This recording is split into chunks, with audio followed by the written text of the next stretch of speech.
Boy, running around here this morning trying to get ready. So this is day 38. I am all packed up. The bike is all back together now. And I'm about ready to hit the road.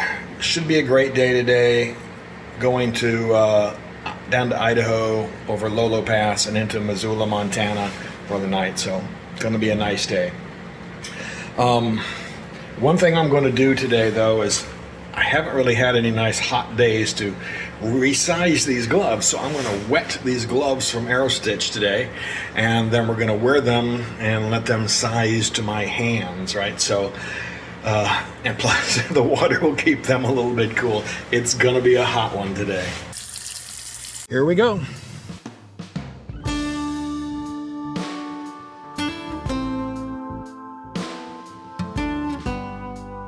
I left Spokane on US 195 heading south towards Lewiston, Idaho.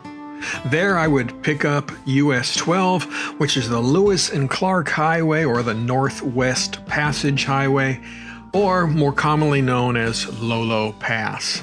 I would be heading towards Missoula, Montana to end my day. I was really looking forward to this day because US 12 is one of the great motorcycle roads in this country. And also, Kathy and I had done this trip together back in 2019, so I was looking forward to reliving some of those memories. What I didn't realize at the time, however, was that this day would throw me a few curveballs.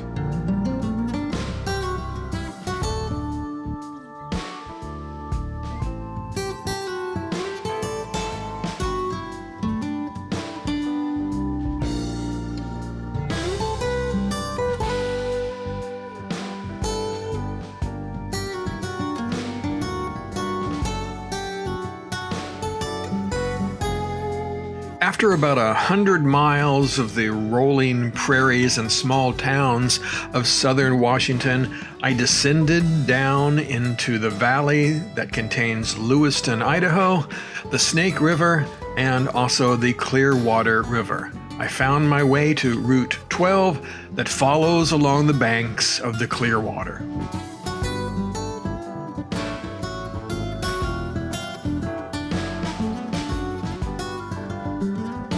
As it travels through Idaho, US 12 is known as the Northwest Passage Scenic Byway. It runs approximately 202 miles to the town of Lolo, Montana. The Northwest Passage Scenic Byway follows roughly the route that the Lewis and Clark expedition took through this area in 1805 and 1806.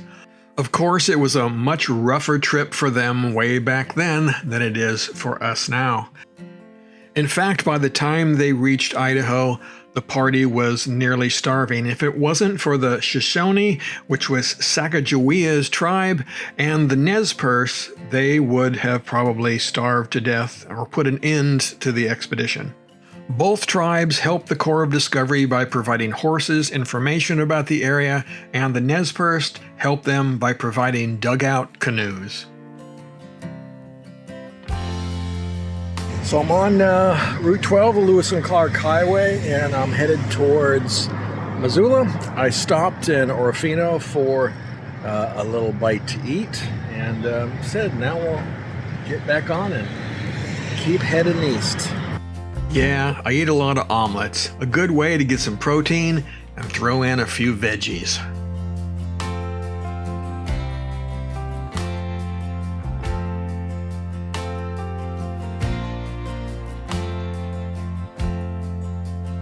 On my last trip through this area back in 2019 when Kathy was with me, we had started in Grangeville. So we came up Route 13 to the town of Kooskia. That's where we entered Route 12, and so when we were traveling, the river was on our right-hand side. So this first part was all new to me.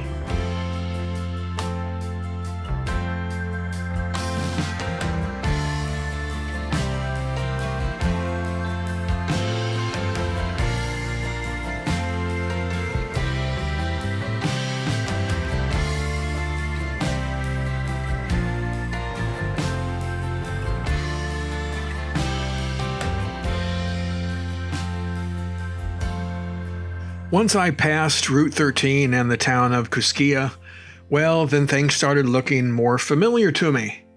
And I also started being a little bit homesick because I started thinking about that wonderful day that Kathy and I had riding down this road together.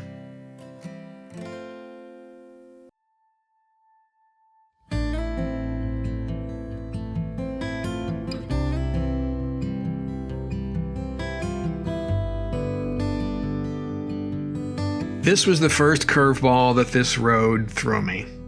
I did not realize just how much it would touch me and make me think about home and missing my wonderful wife.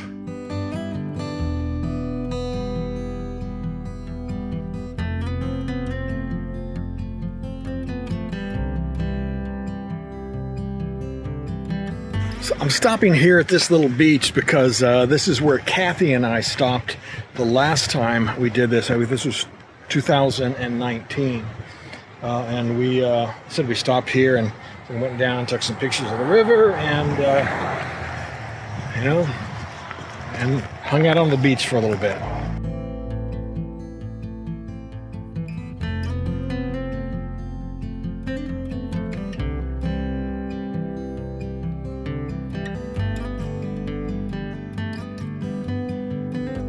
So there were some people down there.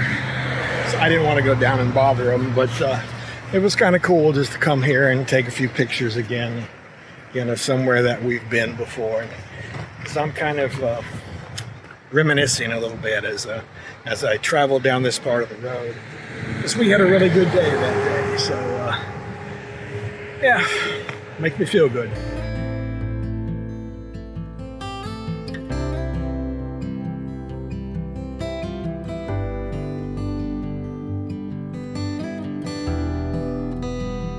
Yeah, I know. Not what you would expect from some tough motorcycle guy who's traveling around the country on his own. But between the beauty of the landscapes and being away from home for so long, it kind of got the emotions going. So then, when the next couple of things happened, well, it kind of shook me a little bit.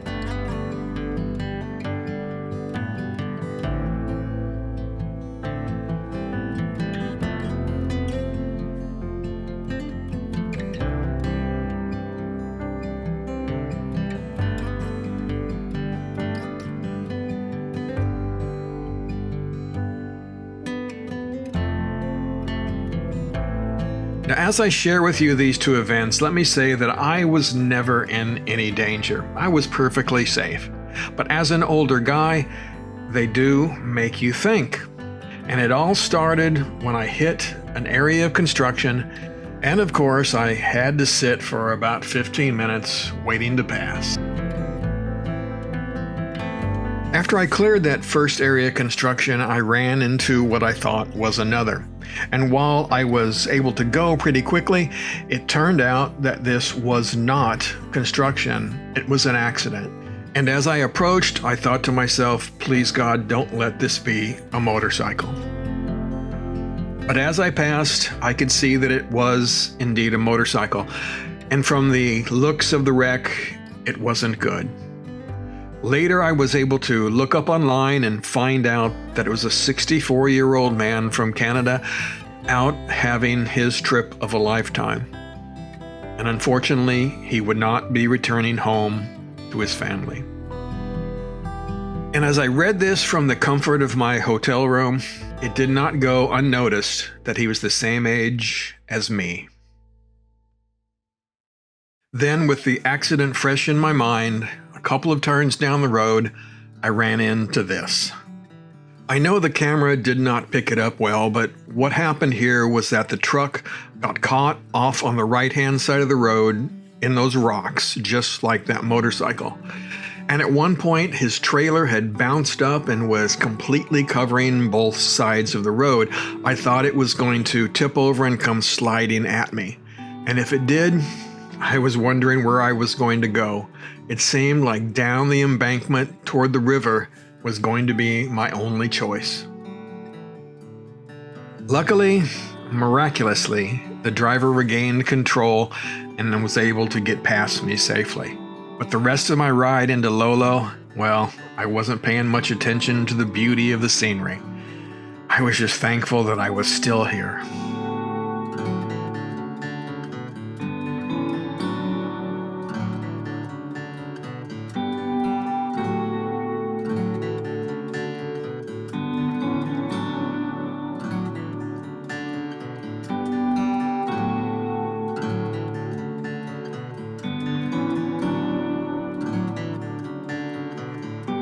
So after those interesting experiences coming over here, I pulled into Lolo Hot Springs here, and I just had to get off the bike for a few minutes. So I went in and had me a beer, no duels.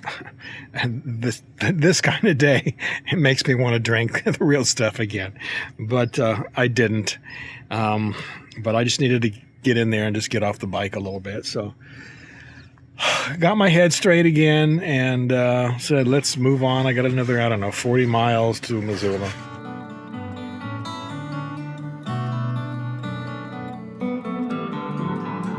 For the rest of the day, I just took a few deep breaths and concentrated on getting into my hotel safely.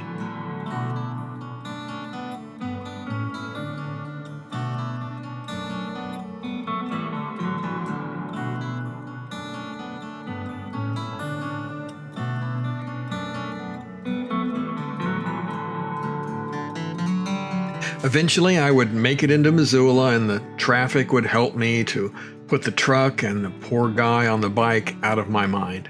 I would jump on the highway for a short stint and then get to my hotel, where I could try to look forward to the rest of my trip home.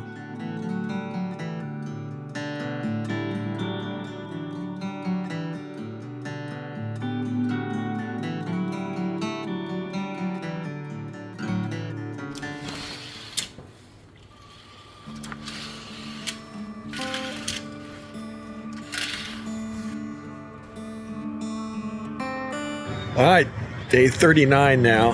Time to start getting ready.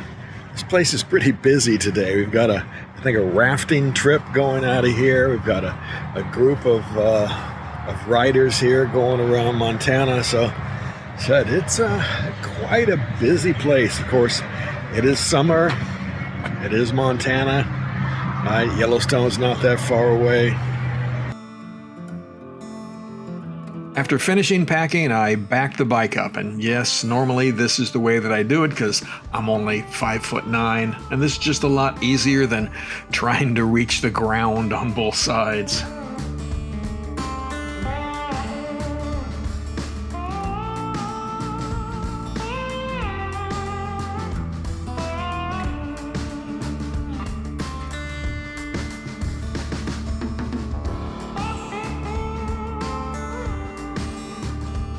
Once underway, I would jump on I-90, and that's where I would stay for the rest of the day. This was just going to be about traveling, getting me from Missoula to Bozeman. And being I was on the highway, well, I would crank up the tunes and do a little dancing along the way.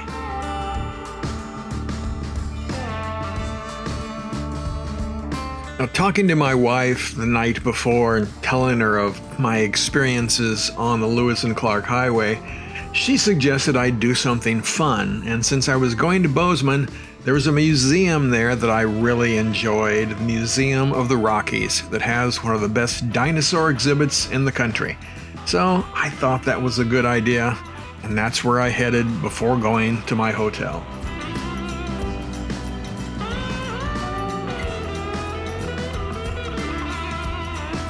Along with the great dinosaur fossils, they had a featured exhibit on myths, which I found kind of interesting. It was geared mostly for kids, but it touched on everything from dragons, sea monsters, mermaids, thunderbirds, and of course, Bigfoot.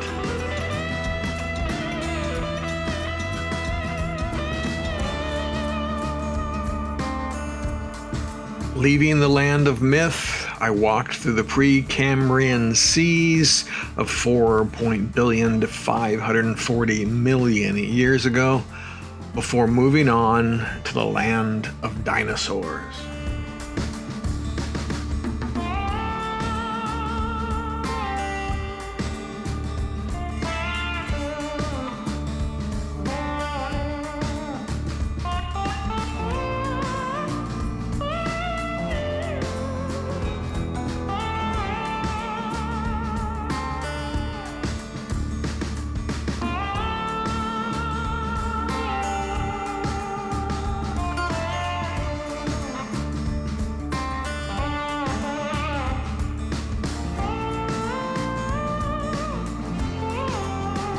Well, that was fun visiting the Museum of the Rockies here. This will be my third visit here.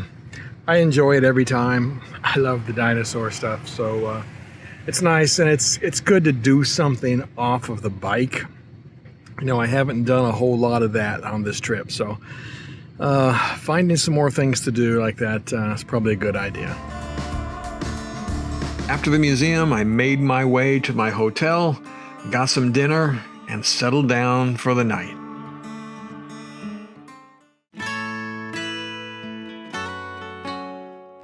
Leaving Bozeman, Montana, I would jump on the highway, but soon exit onto Route 78 that took me down through Red Lodge, Montana.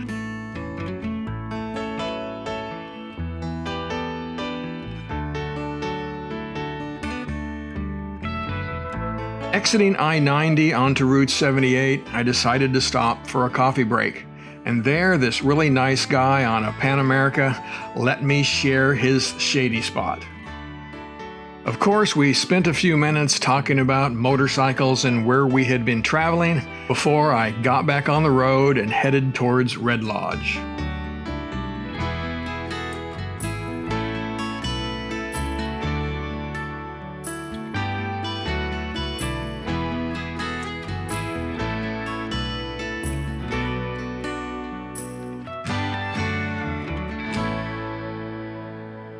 Day 40, and I am in Columbus, Montana right now.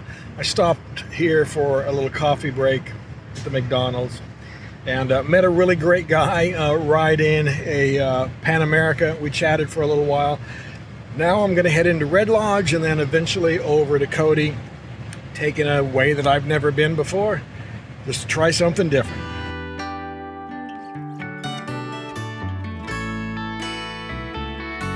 As I said, this was a new route for me, and I was pleasantly surprised. Route 78 heading into Red Lodge was really pretty nice.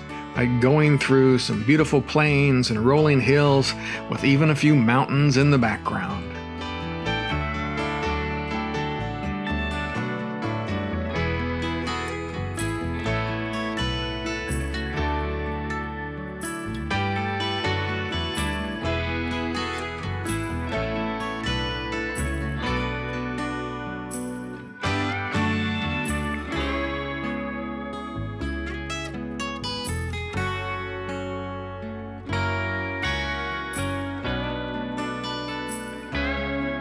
As I rolled into Red Lodge, it completely had slipped my mind that the Beartooth Rally was going on this very weekend.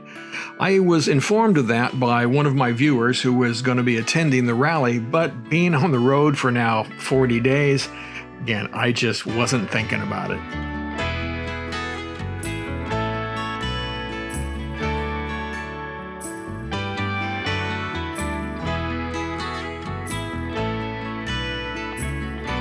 After making my way through Red Lodge, I got on Route 308 and then on 120, which eventually took me into Cody. Once again, I was pleasantly surprised at how beautiful this route was. Although I didn't expect to find a cement mixer out here in what looked like to be the middle of nowhere. So I got here to Cody, got all checked into the hotel, went and had some lunch, had actually a really good tuna melt at the little restaurant that's part of the hotel. And now I'm out taking a walk down the street, and there is the Buffalo Bill Center of the West down here. That's basically 5 different museums, I guess, all under one roof. So we're gonna come down here and check it out. The museum was about a half a mile down the road, so it was great to get out, move the body, and do something other than just sit on the bike.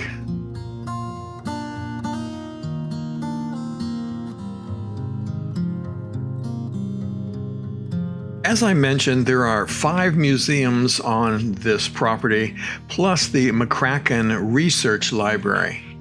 I easily spent 3 hours going through all of these sections, learning about the life and times of Wild Bill Cody, the history of the Plains Indians, and of course the natural history of the flora and fauna in the area.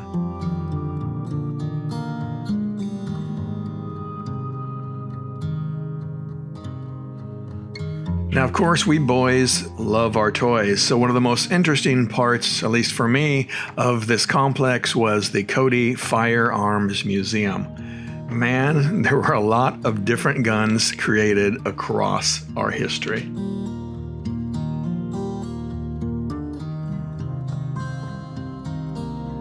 Being an artist myself, I also greatly enjoyed the Western Art Museum.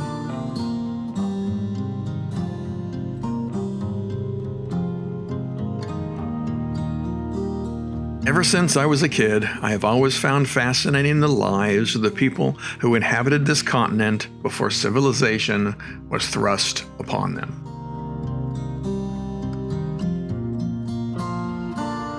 So that was really nice, and particularly the Buffalo Bill Cody exhibit.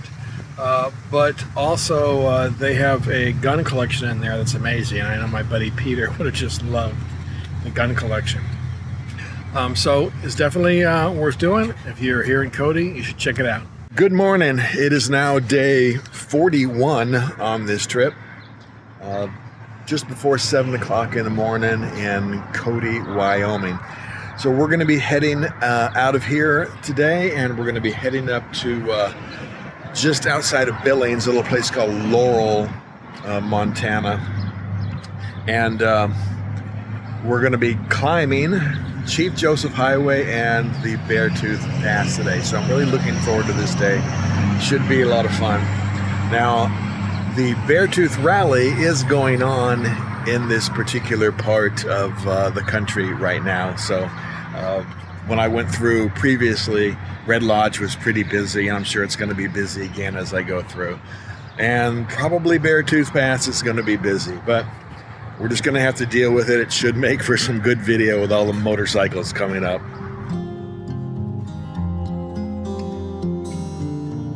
You can tell I'm getting down to the final days of the trip. In this case, a couple of weeks. Because while I still love the riding, all of this packing every day is getting to me. I'm forgetting my key fob in my pants, having to open it back up again.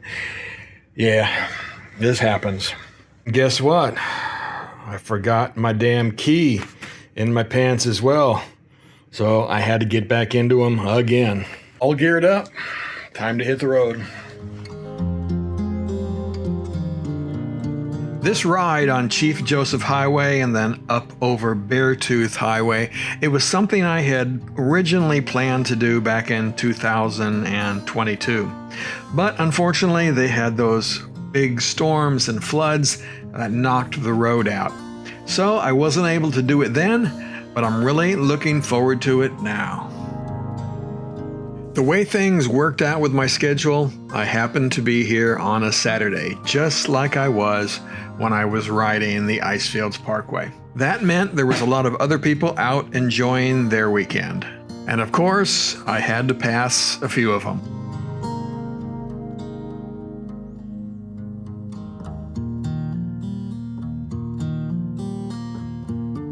And I wasn't the only one. There was another group of riders that were out passing those RV haulers as well.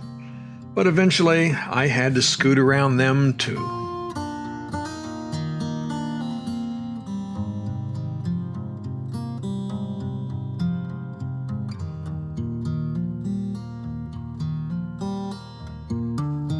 I really enjoyed my ride on the Chief Joseph Highway. The scenery is beautiful, but not as spectacular as Beartooth Pass. But the road is a little more relaxed, and you have more time to take it all in.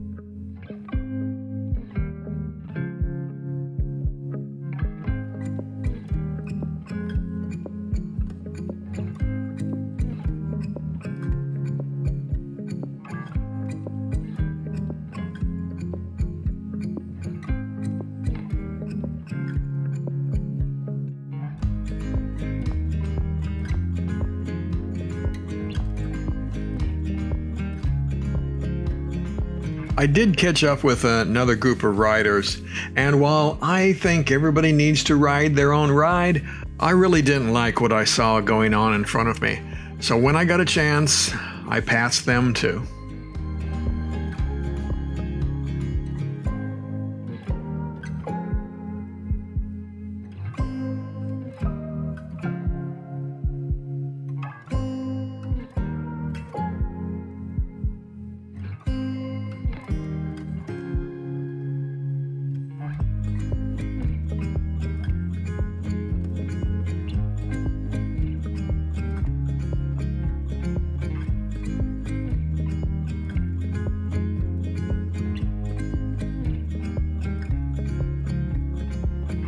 Of course, it wouldn't be Wyoming without a cattle drive.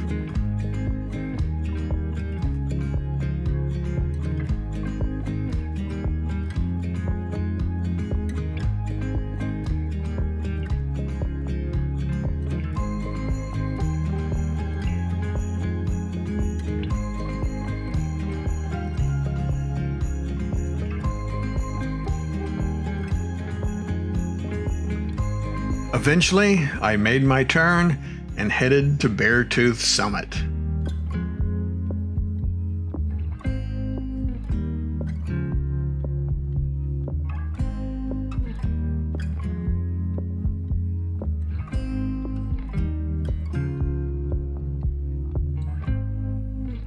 If you haven't had the chance to ride Beartooth Pass, you really need to put it on your list. It is one of the most spectacular rides in this country.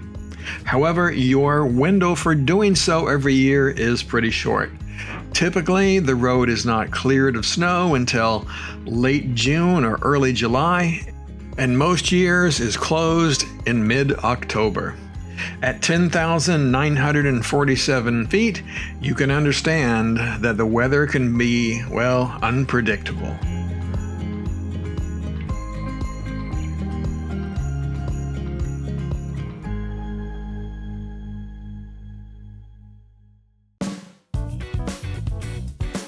As I mentioned earlier, this was a weekend and the Beartooth Rally was going on as well. So there was quite a bit of traffic up here, not only other riders, but all kinds of other folks out on their vacations too.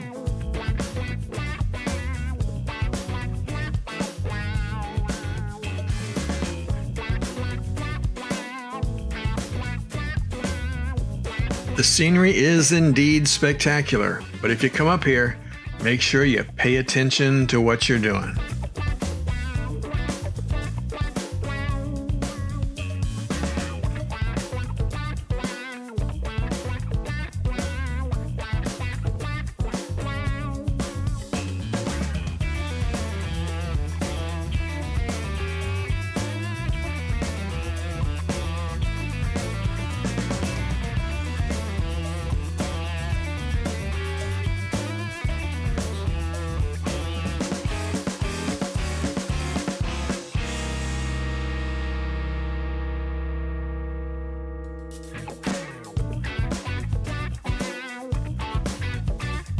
As I reached the summit, there was already a good number of people waiting to take their selfie with the summit sign. But as I pulled in, well, so did this big group of bikes. So I decided, well, this would be my summit picture.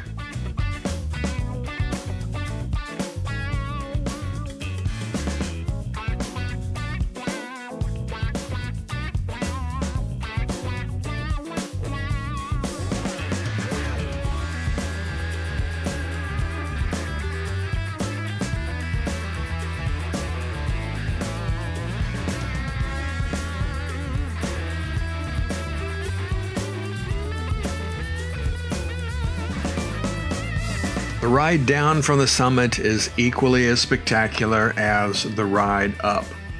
And I got behind a group of riders who, well, was going a little slower than I would have liked, but as I said before, everybody has to ride their own ride, and I surely don't want anybody going over their head. So I just hung back and enjoyed those beautiful views.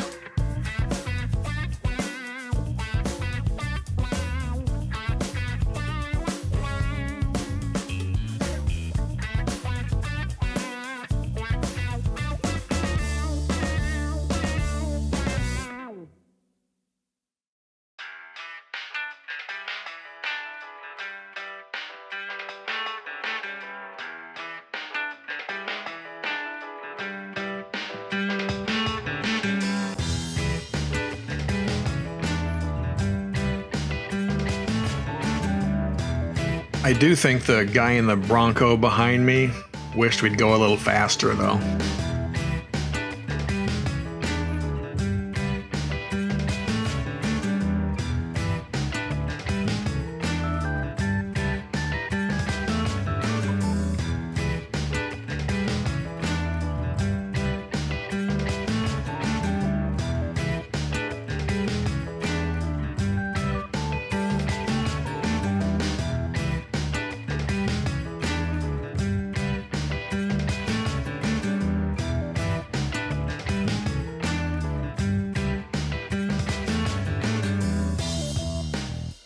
When I got to Red Lodge, Main Street was lined with motorcycles. But I have to admit that I'm not much of a rally guy. I don't really like crowds in general. So I made my way through town and headed towards my hotel.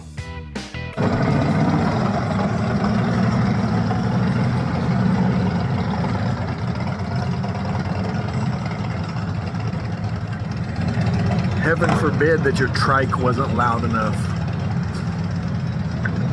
So, all right, I'm here in Red Lodge right now. I made it through Chief Joseph, great road, and then, of course, over Beartooth as well. And it was about like I was expecting. It is a lot of bikes up there. It's pretty crowded, and it was pretty slow coming down. I got behind a group, and I was expecting that. So, got through the downtown section. Again, I'm going to stay away from all that stuff, have myself a little snack here, and then we'll push on to Laurel, Montana, where I'm going to be staying for the night. So I made it here to Laurel. It's a pretty easy ride, 45-50 minutes. So they're very nice in there. They're getting my room ready for me, even though I'm way early. And we're going to head over here and see if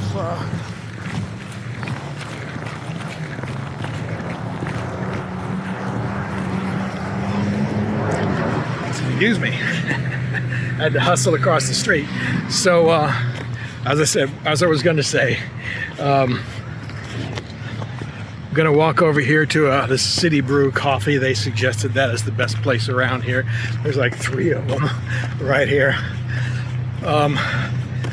But anyway, I'm gonna grab myself probably a nice coffee or something like that, and then we'll check in. And there's not much around here to do, I don't think, but we'll just hang out and relax as we're gonna start the journey home tomorrow. As Yogi Berra would say, it's deja vu all over again. The last time I was here in Laurel back in 2019, Well, I remember the skies got really dark and threatening. Here we go again. Inside, it was ice cream social day.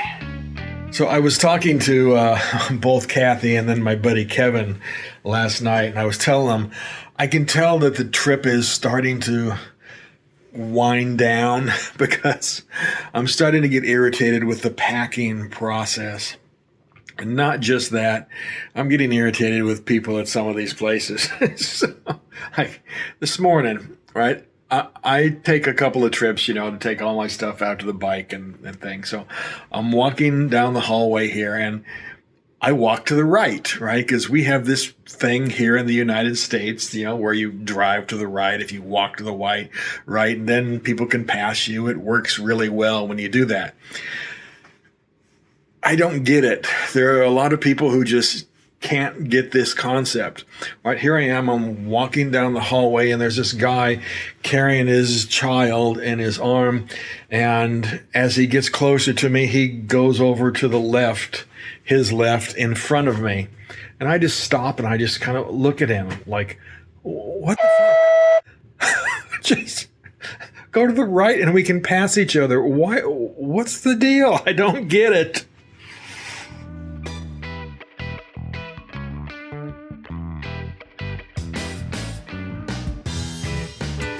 Stocking up today, a little Gatorade I'm going to put in because this is going to be a long one and a hot one. So we're going to fill the Camelback.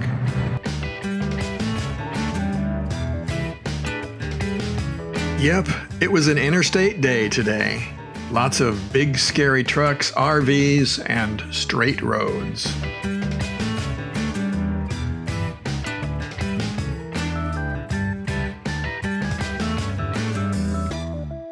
Now here's a little lesson for me. Remember I was complaining about people not walking on the right side of the hallway and so forth? Well, that very same guy that I almost bumped into in the hallway, he came out and started talking to me about the motorcycle and about my travels. Really nice guy, right? So sometimes we just get a little grumpy and we jump to conclusions. So we got to remember that, right? Be nicer to each other.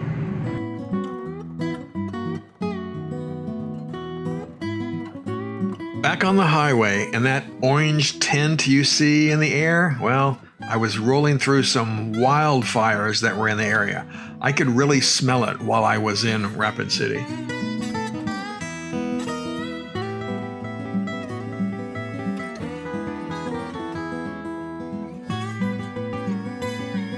It was a long 400-plus mile day on the interstate, but I eventually made it to Rapid City, where I would stay for 2 nights. This would be my last day off the bike until I got home. So my plan was just to try to relax as much as possible.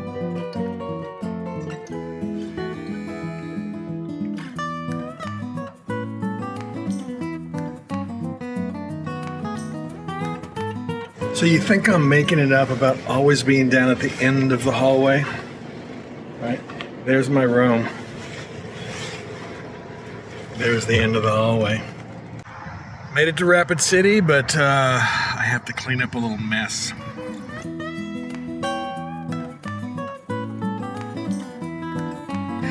Well, now that I got my little mess cleaned up with my suntan lotion there, I'm going to take a little walk, see if I can get over to a little smoke store, grab a couple of cigars for the ride home. We'll have some nice, good, relaxing time on the way home. But this is a little interesting area to get around in, so trying to make my way out to a sidewalk.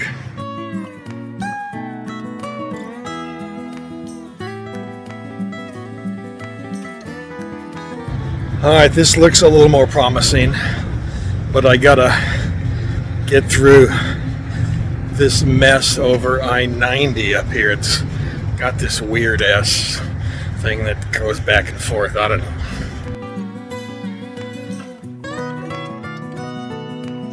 Eventually I made my way over I-90, but I have to say this was one of the weirdest traffic patterns that I have ever run across.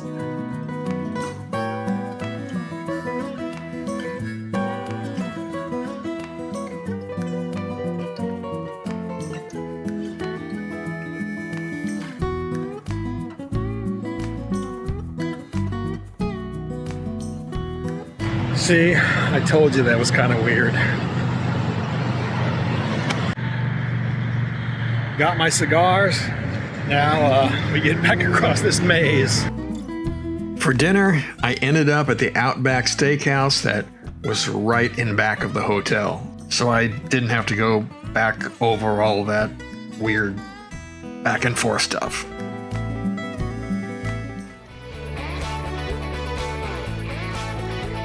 Coming up in part 9, I smoke a cigar, have more Mexican food, visit a relic from the past, the world's largest truck stop, the fountainhead of chiropractic, smoke another cigar, eat at a great diner, drink another beer, and finally make it home.